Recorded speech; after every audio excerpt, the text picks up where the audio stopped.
Welcome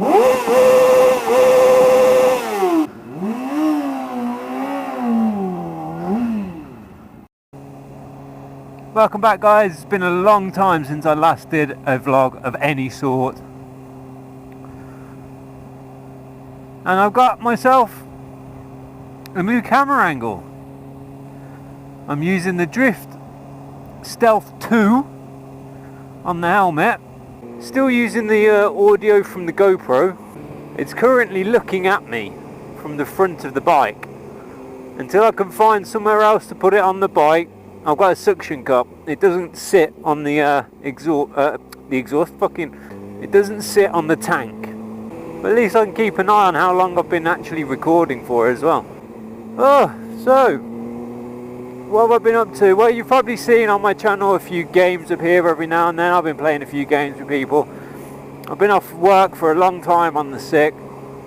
I'm still technically off. I am feeling a bit better. I've got a few tests, hospital appointments, doctor's appointments and whatnot coming up. So hopefully those will all come through and, you know, and get me on some sort of treatment back. And get me back to work, because quite frankly being at home with the missus is driving me around the fucking bend. Alright, how much fuel have I got? Oh, I've got plenty. Oh, I haven't got plenty, I've got enough. Oh, I got my heated grips on because my hands are cold. It's actually not as cold out here as I thought it was going to be. I'm in my full leathers as well, and I honestly thought leathers at winter time would be freezing. So that's a myth that I bought into, which I don't even know where I heard it from. But I tell you one thing, having the drift on my helmet is so much better than the GoPro. This drift is so much better than the GoPro on the helmet. It is ridiculous how much I didn't realise. Well, obviously I knew how much the GoPro was pissing me off with the amount of non-aerodynamics that it has. But now that I've had this drift installed, oh, it's made such a difference.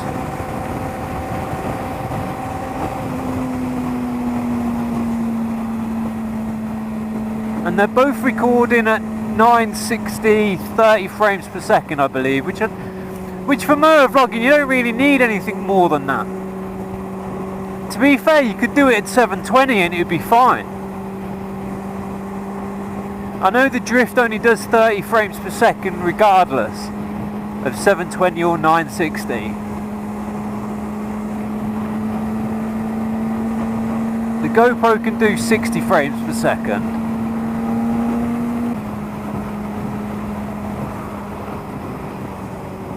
Do you know what, actually at higher speeds the leather works better in terms of warmth? Because now that I've slowed down it's fucking freezing.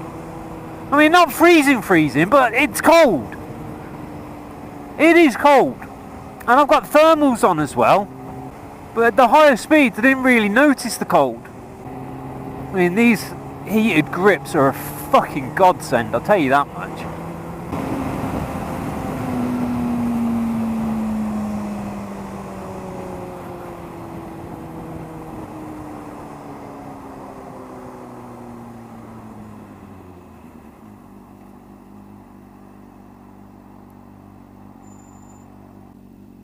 You know, you don't need your indicators on to be in this lane because this lane has to turn left.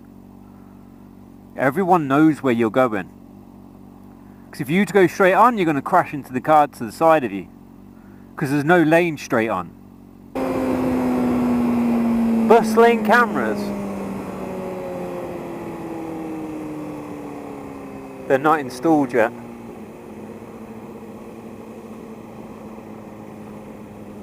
Nope, they're not installed yet.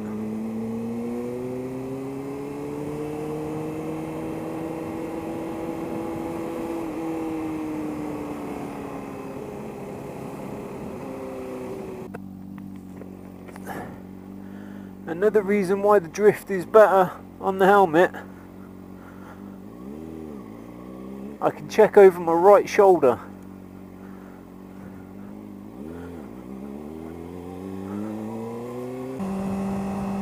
So I couldn't do that before, check over my right shoulder, because the GoPro would hit me on the shoulder every time and limit how much I could move my head. I could probably only move it to about there, but now I can go right the way over.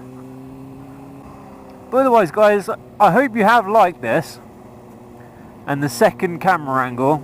Obviously I'll have a little play around and see what works and what doesn't, and you know, have it point in different directions and so on and so forth.